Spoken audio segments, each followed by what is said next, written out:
नमस्कार, स्वागत है आपका फिल्मी इंडियन पर। मैं आपका दोस्त भानु। कैसे हैं आप लोग? उम्मीद करता हूँ सभी अच्छे होंगे। आज का किस्सा मोहम्मद रफ़ी और अमिताभ बच्चन से जुड़ा हुआ है। जब रफ़ी साहब के विमान को रोकने के लिए अमिताभ बच्चन को विनती करनी पड़ी थी। किस्सा उस समय का है जब रफ़ी साहब जिंदा थे। आपने देखा होगा कि अक्सर बॉलीवुड सेलिब्रिटीज स्टेज शो किया करते हैं।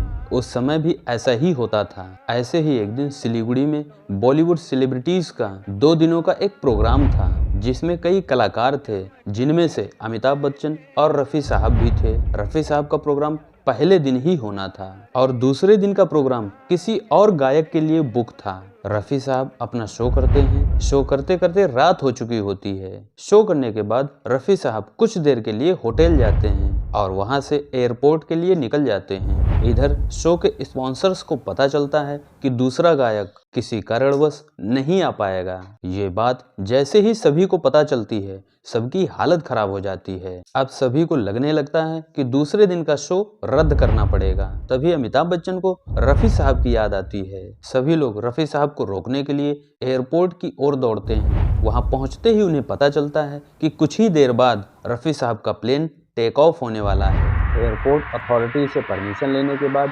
अमिताभ बच्चन प्लेन के अंदर पहुंचते हैं और हाथ जोड़कर रफ़ी साहब के सामने खड़े हो जाते हैं। पूरी घटना रफ़ी साहब को बताई जाती है। रफ़ी साहब बिना कुछ कहे अपनी सीट से उठते हैं और प्लेन से नीचे उतरकर अपने होटल पहुंच जाते हैं। उसके बाद अगले दिन का प्रोग्राम करते हैं। शो में 4 चांद लग जाते हैं। उसके बाद अमिताभ बच्चन ने अपने कई इंटरव्यूज में इस बात का जिक्र करते हुए कहा है कि रफ़ी साहब कितने भले आदमी थे। अगर उनकी जगह कोई और होता तो शायद ऐसा नहीं करता। उम्मीद करता हूँ वीडियो आपको पसंद आया होगा।